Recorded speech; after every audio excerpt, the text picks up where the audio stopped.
Welcome to Audio Gyan with Kedar Nimkar, a podcast that documents insightful conversations with Indian designers, artists, musicians, writers, thinkers, and creatives of all types. Catch us on iTunes or visit audiogyan.com for more Gyan sessions. Here's your host, Kedar Nimkar. Today I have Abhinit Tiwari with us on Audio Gyan. Abhinit is a designer and a programmer who has been building digital products for past 14 years. He's currently heading the design team at Gojek. He founded Leftshift Technologies, where he built products for BookMyShow, Airtel, Citrus, NH7, and many more. Leftshift was then acquired in 2016 by GO-JEK Indonesia. For those who are not aware of Gojek, it is the Southeast Asia's leading on-demand multi-service tech platform, providing access to a wide range of services including transports, payments, food delivery, logistics, and many more. Abhinit is here with us today to share his insights and learning while building the Asphalt, Gojek's design system. So thank you, Abhinit, for giving your time, and it's a real pleasure to have you on Audio again. Welcome to the show. Yeah, thanks for having me, Kedar. Hope you're safe in the lockdown. Yes. In fact, I should tell our listeners that we are recording on 22nd of March, which is like a lockdown for the entire country in India. And it's been quite an experience. And I hope all the listeners are safe. I think it will be live sometime mid-April, but let's see where it goes. I hope. How are things at in Jakarta? Pretty similar, or as we'd say it here, sama-sama. Mhm. There are cases here as well, but everything seems to be under control for now. Let's see. Okay, nice. Good to hear that. We are all working from Uh, home. Yeah. yeah, same here. Cool. So basically, this episode, I wanted to focus on design system. What is design system? How are they built? What are the advantages and stuff like that? And like Asphalt being the biggest, like one of the biggest well-designed design systems in the Southeast Asian market, definitely. I thought, why don't we just understand how it is built, sort of a case study. And to begin, if you can set the context by telling us what is a design system, how is it different from like a brand guidelines or a sticker sheet or any pattern library, front end framework. There are a lot of these connotations which are associated with it, Yeah. but design system independently has its own characteristics as well. So if you can start by that and then walk us through, and then I have follow-up questions of how Asphalt was built. Sure. So to start off, to call what you're doing a design system, there are three things you should definitely have. Right? First is a library of design patterns, or a pattern library, as you said, which is freely available for use for all developers and designers within the organization. Second, everything in that library, in the design library, should be available in form of code to everyone as well. Right? And Hmm. lastly, a very thorough documentation of all these design patterns, the what's and whys behind them, and also procedures for other designers and engineers to be able to suggest changes, file bugs, or suggest new components that should be added. So these three things, if you don't have any of these, then you might have a sticker sheet or a pattern library or a front end framework or any combination of those. But to call it a design system, you need these for sure. Okay, so three of them to put together only will make a design system. Yes, and Okay. that's just for the sake of definition. Mm-hmm. Otherwise, if you're a really small team and there is a single designer and a single engineer, let's just imagine the smallest team possible. In that case, yeah, your documentation might not be as thorough because you're getting the information across manually, right? But just by Mm-hmm. sitting next to that person, so you still might have a system, but as a definition, these three things should be present in one way or the other. Mm-hmm. And is there a threshold, like if you cross like a 3 or a 5 member team, then the documentation has to be thorough, or is it after 10, 12, 20? Is there any pattern? I think that will vary from team to team on how teams work, right? But what in my experience, like once you can't fit the team or all the engineers and all the designers involved in the design on the table, then it's the right time to start documenting and writing things down, right? Now, the Hmm. size of this table for different organizations might be different. Some people might be able to sustain it till 20, 30 people working like this. But generally, right, beyond that, you should. And it's generally a best practice because right now we're in the lockdown, right? And we are all Hmm. thanking ourselves that we did written documentation as well, right? So Yeah. anything above 6 people, probably you should write. Okay. Okay.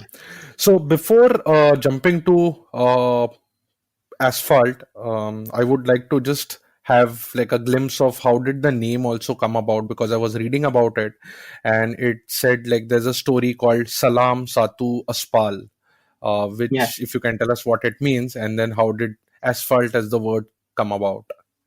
Yeah, so this is really interesting, and I'll have to go into Gojek a bit for this, right? So, Gojek, the name of the company, comes from Indonesian Bahasa Indonesia word Ojek, which is just a name for two-wheeler taxis, which were commonly found across Indonesia, right? So, Gojek started as a company with 20 of these drivers as a call center, right?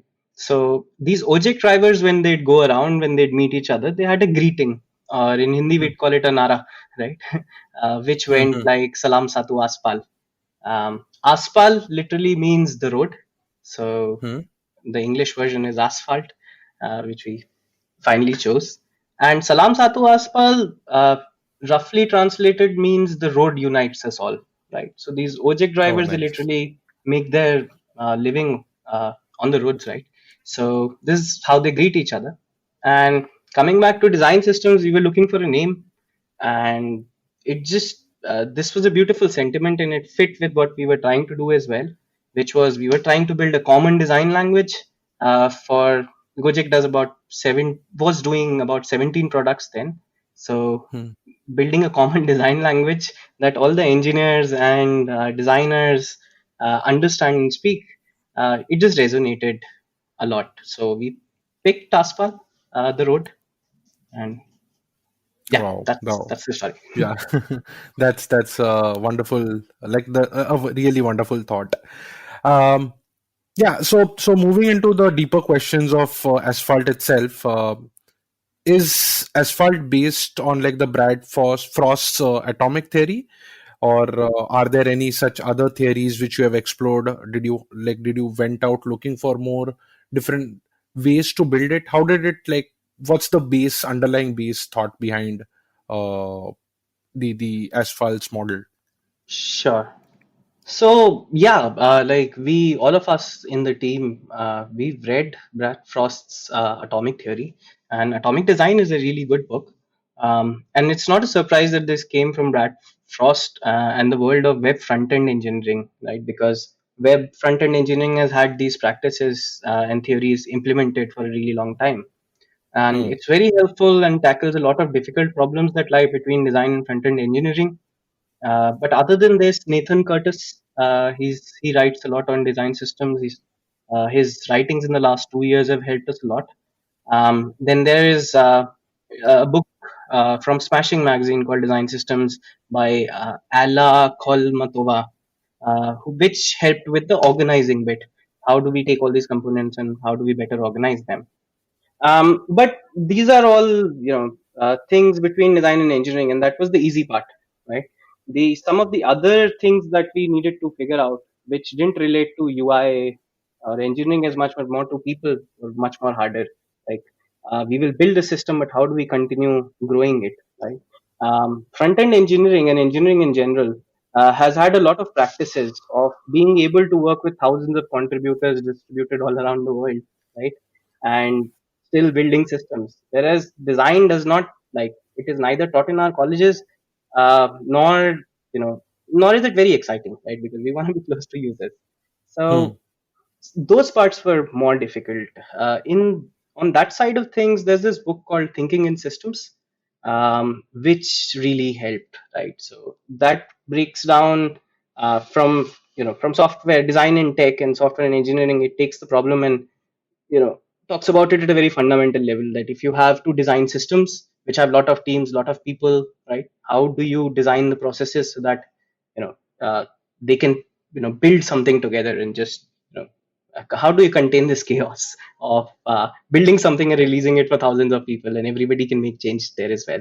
So on that side we looked at thinking in systems, and the third source of inspiration was all the design systems already out there. And when I say design systems, I mean in software, as well as on the graphic design branding side of things, right? So we would we looked at a lot of brand designs. There are really complicated brand structures out there. For example, the Olympics brand guidelines which come out, right? That's also a system which a lot of people have to use and be consistent, right? uh, Hmm. with So we looked at those as well. And then every design system that any software company has put on the web, we literally audited all of those as well before we started. So yeah, we did hunt for a lot of theories and found a lot as well, and we're Hmm. still in the process of finding new theories. Hmm. Hmm. And so the way we have CSS framework, which you can clearly lift and then start building on top of it, but yeah, it has its own cons of bloating code which is not required for you and stuff like that. But are there systems like these which you can clearly lift from and then build on top of it, or it always has to start from scratch? There is a lot to lift from, especially like when we started in 2016. From that time to now, there has been a sea change in terms of number of design systems that are publicly available. Uh, Not just the design documentation, but also the code. So, for example, like on the web side of things, there is Ant design system, which a lot of people are using. So right now, there are a lot of things literally to build on top of, and a lot of resources out there as well. Yeah, and then why did you feel the need of building like a design system? Was there a particular, I know like you started off by saying that we had 17 products, but at what point in time, or what was the trigger in the organization that you took this call that it has to be done now and it is like quite mandatory that we have to build this? Sure. So as I said, like when I came to Gojek, there were all of 17 designers, right? Hmm. And all 17 designers were working on 17 products, right? And at that time in 2016, all of these products were in the 0 to 1 journey, as product people say, right? So there was still they had really long roadmaps, and we were shipping out features every week for almost all of these products, right? So there was a lot of debt we built in terms of consistency, in terms of behavior as well. So if as a designer you looked at the app in 2016, all these inconsistencies would just jump out at you, right? So Hmm. and Hmm. so as a first instinct, we knew we had to solve this, right? Uh, we knew from design first principles that consistency also makes products easier to use, and we were convinced from the design side that this is like not acceptable, right?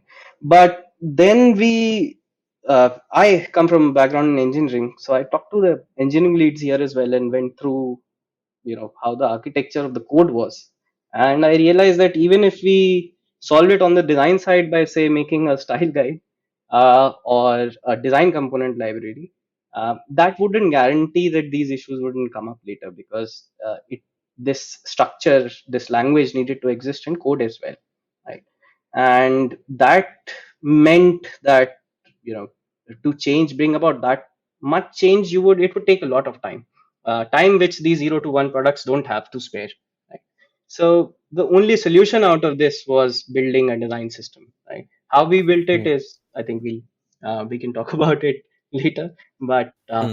yeah, but it was very clear that we needed this, one to increase the design quality, and other to increase just the you know get speed from somewhere, because it's very difficult to go and tell stakeholders that we will not be shipping features for 3 weeks and we'll be working on this, consolidating everything, and as a result of this you will speed up you know the rate at which you are able to ship features to the Hmm. users. um, so something has to give, right? So we had to figure out a way to make it faster, and yeah, that's generally the start of the design Correct, correct. system. Yeah. So then, can you briefly tell us that how did you build it? I mean, what were the key milestones or checks which gave you confidence that you guys are going in the right direction? Because as you mentioned, you can't go and tell the stakeholders that wait for 2 weeks or whatever we are building this.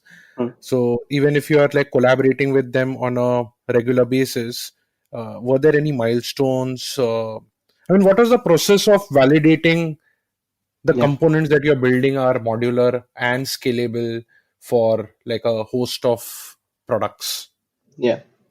So the first thing was just if everyone is designing their own thing, then just by first principles, it was safe to assume that then this is taking more time than it should, right?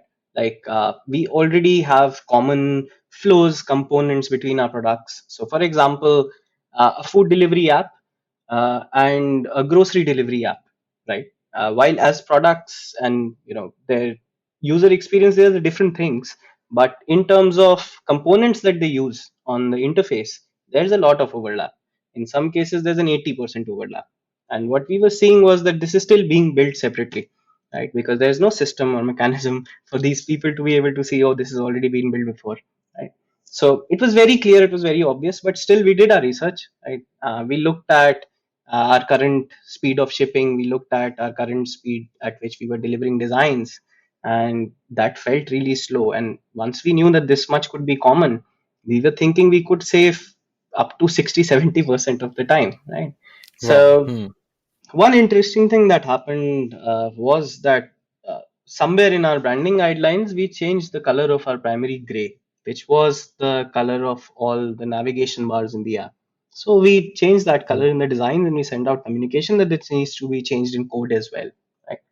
And then one after another, as products change that, and then QAs would find, oh no, the gray here is still different, and then find some other place where the old gray was still there, right? And this took us about 6-7 weeks, right? So there were Wow. incidents like this which told you that, hey, we don't just need a design system or style guide on the design side, we need an overall overhaul of how we build design to shipping out features, how we build the product itself. The whole process needs an overhaul, right?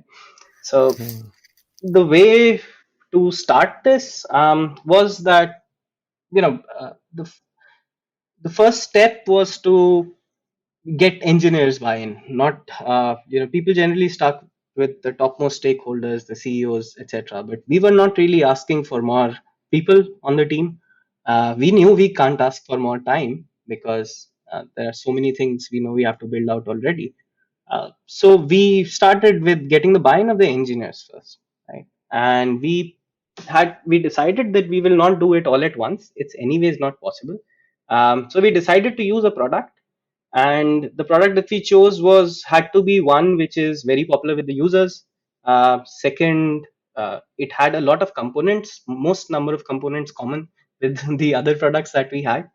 And the third was that they should be willing to let us redesign, right? So we picked our two-wheeler transportation product, which was Go Ride, and we talked to the engineers, got their buy-in first, and we took the opportunity of the redesign to also build a design system on the side.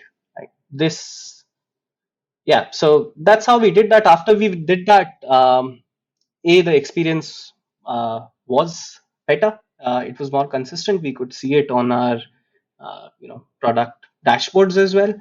The conversions are lower, speed of bookings were faster. So all the typical UX wins were there, but the time win wasn't there. It still took 6 months, right? So, but we knew we had enough common components made that the next product that we pick should be much faster. And then we continued like this for the rest of the 15, 16 products, and slowly we saw speed gain at every product that we went to. Right? I can share more about that later, probably. No, in fact, that's the follow-up question. So, how big was the team, or is the team that handles Asphalt, and how deeply the front-end guys are involved, or any other department within the engineering is involved in this like a ongoing vertical itself? Because, like, or how big or small the team should be. Actually, the should be for the growing startup can be like a like the next question. But yeah, in case of Asphalt, how big is the team, and like who are the main stakeholders, like the gatekeepers of the design system? Sure. So now, when we are in the third year, there are about 20 designers on what we call the IXT or Interaction Design team, and there's a similar number of engineers in the UX engineering team who work on Asphalt. And Asphalt is the one that we've shared publicly is for mobile, but there's also an Asphalt for the web. So these 20 UX engineers and 20 designers build it together. Now, to Wow. answer, yeah. Yeah, 20 is like a big number for like a design system. Yeah, Yes. yeah. So just to give you an idea of scale, I think Mayank had written it in his blog post as well. Before starting with everything, we did a design audit, right? And what we found was more than 1,200 artboards, right? And there are about, I think, 100 or so design tokens that can change. So the scale was huge already. But to start off, and coming to your point of how big a team does a startup need? I think for a startup, two people are enough, as long as one of them is an engineer, right? So Hmm. what's more important is not how big the team is. That depends on your product. That depends on your, the skill of the But people involved. But yeah, hmm, hmm. yeah. But the engineering has to be like a full stack developer, because again, like there comes the complexity of being for the and being like developing for Android, iOS, and then web, mobile web. So how does that work? Yeah, so I would say one engineer for each platform, right, is Okay. what you should have. If you can find a full stack engineer, which generally in startups, that's that's the people they generalists are more easily found. If you can find Hmm. one of them, then it'll be easier. But it's safe to assume that most startups will have and one iOS engineer and one Android engineer, if not just an Android engineer. So Hmm. two people are enough. That's what we've started with as well. So on this first test mule product that I told you about, there were two designers and there were two engineers, right? And so that's a good size to start off with. This is not a side project though, by any means. Design systems, you can start them, but you it has to be a dedicated team over time, because building it is the easy part, as we learned in year two and we are learning now. Hmm. Maintaining it and evolving it is the harder part, right? So Correct. Correct. Yeah, yeah, that's true. So before we come to the building and the breathing document side of things, if you can also tell us like what were then the building blocks of Asphalt? So how long did it take to build? yeah, And what was the so you briefly mentioned about the strategy going after one product and then expanding it to others. yeah, But if you can just deep dive into that and tell us the nuances. Basically, we are trying to build like a design system in BookMyShow as well, yeah, and like we are just figuring out where to start from. Like look at the common components, yes, look at common screens, or look at common interaction patterns, sure, because it's like how do you store your movie database, right? There yeah, are a number of axes on which you can dissect your database and then store it. yeah. So is there any tried and tested method as to dissect on this axis, and you'll come out with a more robust Sure. component library faster? Sure. So I'll break it down this ways. There are three different aspects, right? Broadly, first aspect is more to do with the brand guideline, right? So the foundational aspect of any UI design are typography, color, iconography, photography, and the grid or the spacing system, right?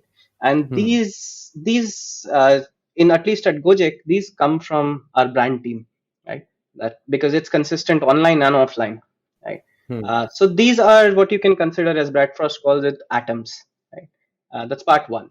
The second part is the components or the molecules, if you will.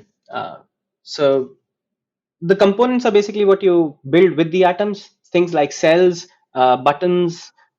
In Asphalt, we have cards very prominently, dismissible cards that come in from the bottom. text fields, switches, and what have you, right? Those are the components. Third part is patterns. So, for example, in GoFood, you ask people pick your location, right? So you can pick your location and then you can select it on a map, or you can search for it, or you can just select current location.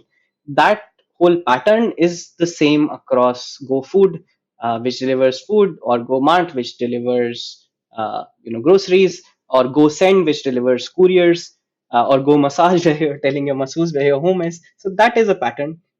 Similarly, looking for a location, that's a pattern which a lot of our product use. That's a pattern as well. To start off, I think you should start from the atoms. If you have, first check that your brand guideline has everything that you need to define these atomic things. Grid and spacing system, you need to choose based on, if your product is primarily web, then it's a lot more work. Mobile is slightly simpler. And photography and iconography and illustrations and colors, right? All of these things need to come from your brand guidelines. So make sure those are in order first. Otherwise, you might need a rebrand, which is a whole another thing altogether. Then you can start putting all the screens together and identifying components. Right? So we spent a lot of time in categorizing these, right? And that's where collaborating with engineering helps, because if you show an engineer and a designer uh, a typical app screen, and you ask them, can you describe what the names for these components are, engineers are much more likely to give same answers, right? So I think that's where collaborating with them helps. They're really good at naming things. So get them together and audit components with them. And that's what my Correct. suggestion would be. Yeah. Correct. Correct. And then is micro interactions also a part of design system? Can it be, or there is a separate body who because if you go deeper into like what sort of speed the modal window should come in, what sort of a speed the bottom sheet should arrive at, Yeah. those are like very nuanced things, right? Yeah. So does that also form a part of design system? It is. So motion design, we have again we didn't tackle this in the first version of Asphalt, but the second version of Asphalt will be out later this year. It's called Aloha, and in Aloha, motion design is also part of the atoms. So the curves and timings of the animations, those can be considered atoms of motion design. Then component level animation, like you click a switch, how does it go to its on state or off state? That would be a component level animation. And then again, as I mentioned earlier, location picker, how does the card come in, how does the map change from a small tile to a complete model.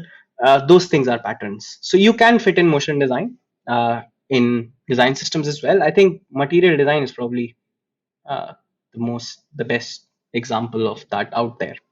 So they just And launched a then very, yeah. yeah, because you are when you are like playing with those beziers and setting sort of a speed to the overall experience, Yeah. does it need to also tie back to the brand? I mean, is the same which should reflect in the offline, maybe like other Yes. digital areas? How does Yes. that collaboration work then? Yes. So again, as I said, these are atoms. So all the atoms, along with motion design, timing and curves Okay. for typography, etc., should be part of your brand guideline. I think it makes more sense if your brand is doing a lot of offline advertisement like we do, right? So, for instance, how the Gojek logo animates, there's a jingle. The animation is set to the jingle's timings. There are very particular curves there. Yes, we would like that to be the same whether you see it in an ad on YouTube or you see it in the app. So, yeah. Wow, wow, that's interesting. So there's one more thing which I'm very curious about, and it's generally said that design system is like a breathing document, and so when do you like make it, so initially you need like a ventilator to run it, but then someday, or is it possible even to take out the ventilator? I Yeah. mean, there have been also articles recommending that it's not like a side gig, or Yeah. like a small side project, Yeah. which you spoke about. Yeah. So if you can give us like a flavor of what sort of commitment is required, again in Gojek especially was given, and then like a broad view of like for a startup, how would it work? Yeah. So yeah, that's a really hard problem actually, and those all those articles are being written because I think people are realizing that it's really hard. And while building design systems, most teams don't realize this, but keeping evolving it over time is way tougher than building it the first time around. So your design system can the quicker it comes together, it can fall apart faster, right? So to tie it back, you need certain practices and processes. What we borrowed heavily from is again engineering, right? So what you essentially want is that here is the system, right? And if you want to build something that has already been done before, for example, if you're wondering what is the best way to nudge a user to swipe up somewhere, if somebody has already solved that in transport, then the first thing you need to make sure is that visibility, right? So everything that gets developed, it's documented and it's published. This team needs to, and you can learn that from engineers because they've been doing this for all the open source projects. How do all the users of those great big libraries get to know what has changed, what you can't do anymore, or is there a newer way to do this thing? They do that through engineering practices which have evolved over many years.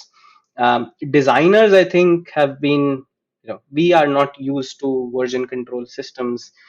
We are not used to how branches work, right? We are not used to how to track all the suggested changes from all the designers, right? And how to conduct reviews. For them periodically so that they can make their way to the system, right? So all these things are really complex, and it took us a fair bit of time to figure these things out. So just to give an example, we were in on, and our design tooling is also not very mature, right? It's only been a few years since you've had some sort of a version control in form of abstract or Yeah, abstract. yeah, and Figma. But Hmm. these tools, like in running a design system for now 20 plus products and also for mobile and web, we've realized we need to build our own tooling, which is where UX engineering comes again. Right. So we figured these things out. For instance, our entire IXT team moved to GitLab. That's where requests can be made, uh, and that's where feedback can be given. So we have one place where we are tracking things. We have tickets now. This can all be really boring as well, but you have to know that this is essential, and you have to know that these are the things you'll have to do. It's not just building it and leaving it there, but you have to train people and make them comfortable with all these processes. But the good news is that once you're familiar with this, yeah, it becomes much easier to manage it. You stop it from falling apart again. Correct, correct. No, I completely agree because my exposure while I was in ClearTrip, all the designers in ClearTrip used to code, and that's why we used to like we had a static server kind of a thing, like a UI server where we used Yeah, to put our code, and then once that is integrated with the real data, then we used to again step into the final like the branch which was going to merge with the trunk. So we had some sort of a experience there and understood the power of like understanding code itself. But yeah, yeah, should designers know how to code is a separate audio again session yeah. altogether. Yeah, I Maybe I think, would yeah, like to do that with you as well again. But yeah, yeah, go ahead.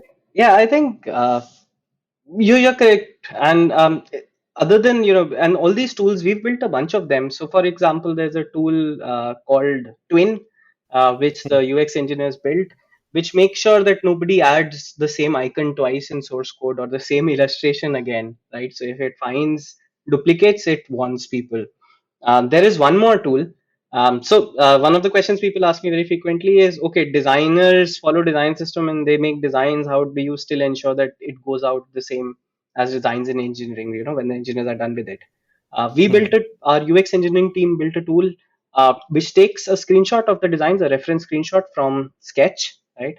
And when the engineer is done coding, then it builds the app, takes a screenshot from the app, compares both of them, and if there's a single pixel mismatch, then it fails it on their CI. So they get a build error if there's a pixel mismatch, right? Hmm. And Hmm. so it's things like those which you'll have to invest in to keep the system going. Otherwise, yeah, it's really like Otherwise, you're good sticking to a style guide, a really good style guide, and then educating rest of the designers in person, right? Hmm. Yeah, yeah, yeah. So that's a nice segue to my second last part, Sure. which is busting some myths about design system, which is Mhm. again like a hot topic which flies around in the Yeah. design space. And as you mentioned, that the new icon shouldn't get duplicated, Yeah. or like a small variation within the screen also is highlighted. So like let's bust some myths about it. Does design system kill creativity? No. I mean, And yeah. because we have to work. I mean, from personally, I believe that the more constraints are put, the more creative you become. Yeah. So, but if you can highlight, like, does it kill creativity, or what are the boundaries that you have to work with? How constrained they are, or how constrained they shouldn't be?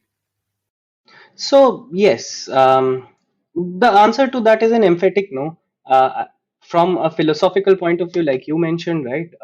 There is enough research out there, and we know enough from the history of design that constraints actually, boost creativity. Um, Working without constraints, it's a struggle to identify when the work is done, right? So you always, and it's not realistic as well, you always have constraints. Hmm. So I really don't think that this affects creativity in any way. In fact, I'll tell you the real reason, why one more reason why we needed a design system to go with. So I've told you about consistency and speed so far, right? Hmm. One more problem we had was that we knew that even if everything was consistent and we could build them fast, the app will still not look as good as we wanted it to, right? So this is purely on the atom side of things. We didn't have a typeface that was designed for digital use, right? We didn't have icons which were consistent in the first place. So we knew that we had to do a rebrand, right? And Gojek had matured as a company a lot over 3 years, right? So we knew we had to do a rebrand as well. So we wanted our illustrators and our iconic, people who do icons, and our typographers and graphic designers, these guys were all caught up in in so much in shipping features out and supporting the current rate of product development, that these guys had no time to make illustrations on the side, or rework them from the ground up. So one of the requirements, final milestones for Asphalt, was that an illustrator should be able to change the style of illustration without having to talk to a product team or a product designer or an engineer, right? That's how solid our system should be. Or the people working on branding should be able to change the typography style.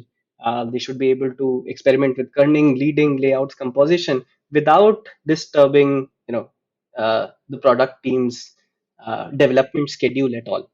So I would say, like, we would be, and today we are at a place where my illustrators can choose to design a whole new theme uh, for illustrations for our, all 20 plus products. There are about 450 odd illustrations. They can redesign that, upload it on a website, press a button to publish, and it changes across the app.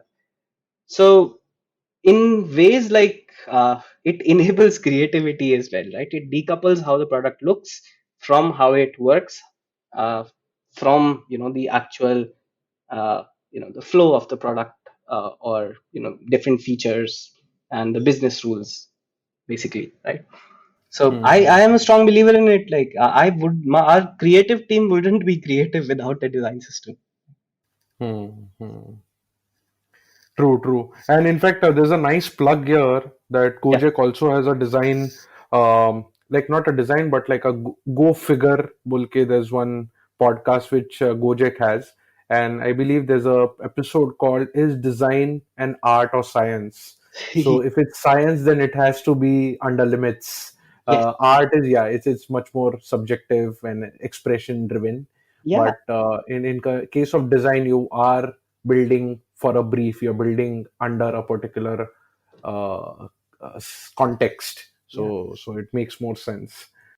Yeah, so by that, just adding to that, Hmm. if your creative teams cannot change the photography style, the typography, or in layout and composition, as and when they can or they want to, right? Overall, you can't be productive, right? And that's a team without a design system will find that hard to do, right? So if Hmm. you don't separate these things out and you're building one feature, okay, you pair a designer and an engineer together and you ship out this feature, then you can't affect these kind of changes so quickly, right? So Correct, yeah. correct.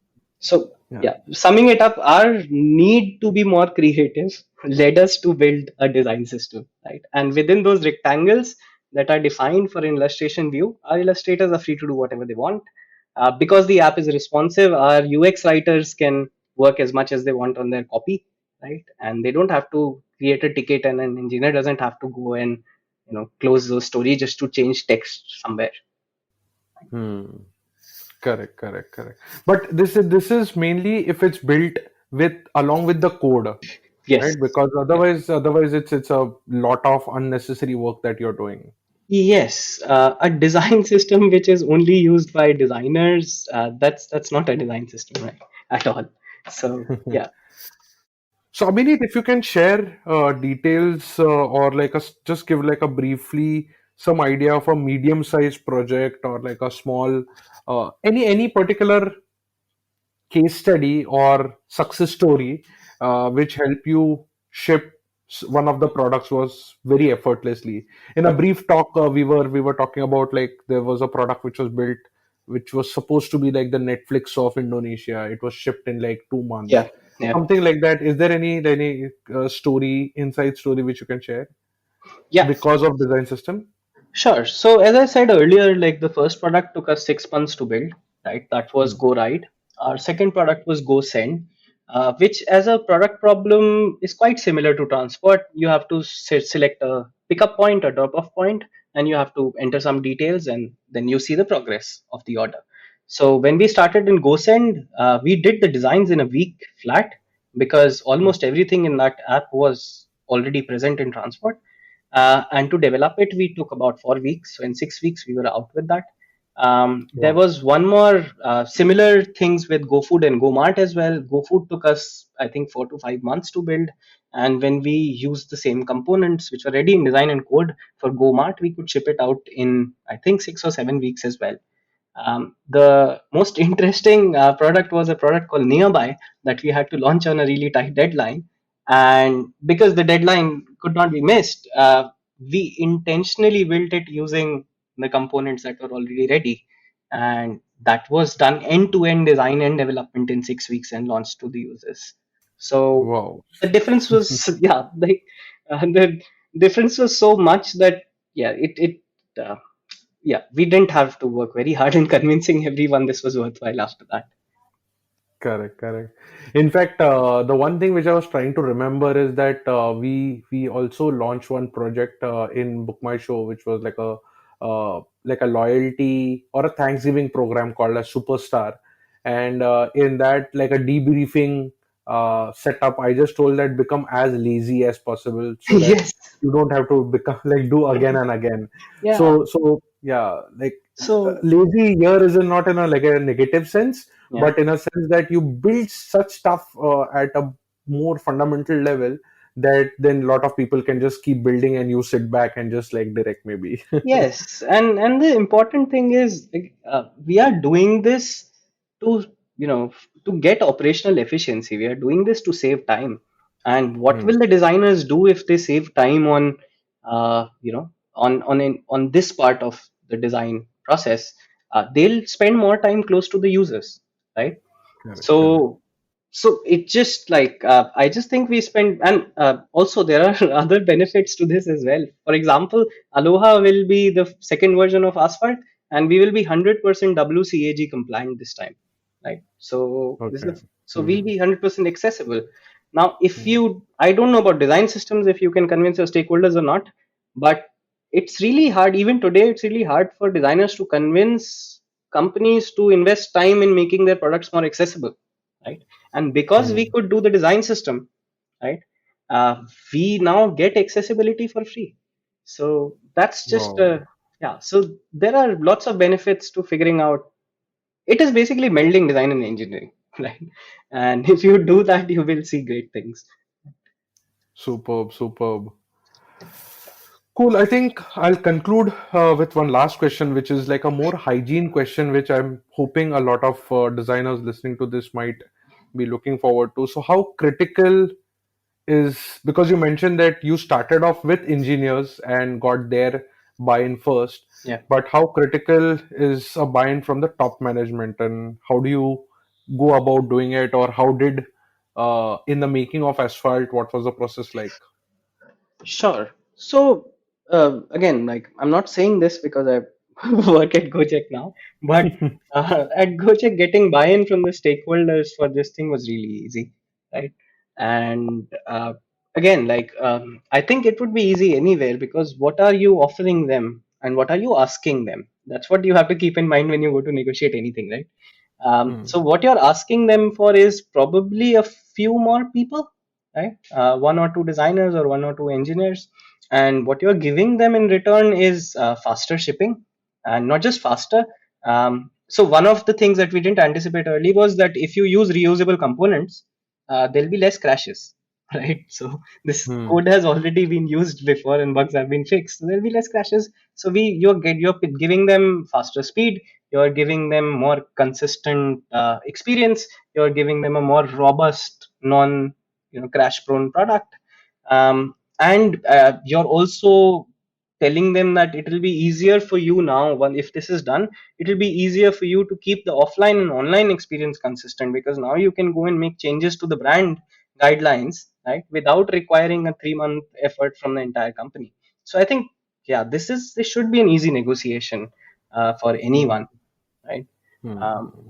and yeah, But and that's why we are pushing these things out there. You can read our blog post and you can show it to your stakeholders in your company. Some of these numbers are difficult to imagine, but that's reality. That's how. hmm.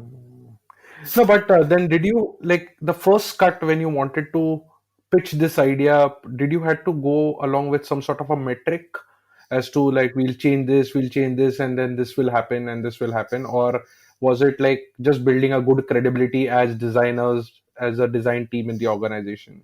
Yeah. And I'm asking you because a lot of places the designers are skilled enough, they are great craftsmen, but they lack some sort of a evangelizing mode also, right? Because Yes. so like what was the process in pitching this idea, showing them like 100 other companies doing it, or showing them like a real life situation that this will simulating a certain situation and showing them the impact? Sure. So I think again, what I started off with was writing a project plan, right? And I wrote all the goals there. Our goal was to make a more consistent experience. Our goal was to reduce the time that it takes for product development, and our goal was to build a product which solves users' problems, right? So product, like we were saying, that we will not stop shipping out features while we do this, right? As part of our pitch, the metrics that we were tracking, main thing was, again, like first thing was number of components being built. That had to be tracked, and by built I mean done in design, done in code, and done in documentation, right? So we started logging all the requests, things that we were building, in one place, and started tracking. Like once we had the whole component structure, we could say 100% done, or 50% done, or 20% done. Second unit to track is percentage of adoption. So how many products right now are using what percentage of their code or their design is from Asphalt, right? So a product can be 30% Asphalt, a product can be 80% Asphalt, right? So that adoption rate was the second thing that we were tracking. And this, Kedar, is really, really hard. This is one place where none of the tools give you any data, right? So Hmm. this is all manual work. Our UX engineering has built a tool called Sonar, which can go through code of all the products and tell you exactly what percentage of Asphalt things are, and they're doing some exciting things there. But on the design side, we still have to build something to report this for us. So, Hmm. and the Very true. last thing, yeah, and the last thing, which is the dearest to the stakeholders, is how much time did we save, right? So that we were tracking one by one as we did product redesigns. We were tracking how much time did it actually take from the day the PRD was sent to the day it was launched in alpha. Right? So those are the three things that we tracked. Wow. This is like really boosted my enthusiasm levels to crack like a good design system, Sure. and it hope it helps. Any other concluding thoughts you want to add with respect to Asphalt or building design systems? Any of the, like, you might be getting regular questions from a lot of people about Yeah. design system as well. Yeah. So yeah. Yeah. So from your like your behalf, I would say definitely go for code. Yeah. Is what is like a one takeaway for me. But Yeah. any other concluding thoughts on that? Yeah, like one thing I would like to address is that design. A lot of people are talking about whether you need a design system or you don't need a design system, or how much investment does it take? Is it worth it? Instead of what I would like to suggest, a design system is a solution, right? The problems are how do you free your brand and creative teams to experiment on their own, right, without getting into Jira and into the product development scope. How do you decouple that? Second problem to solve is how do you the components that you use a lot, how do you get operational efficiency in the process of making that? So how do you speed up things? Um, and the third problem, if you want, I would suggest, is how accessible your app is. Let's tie that problem to design systems as well, right?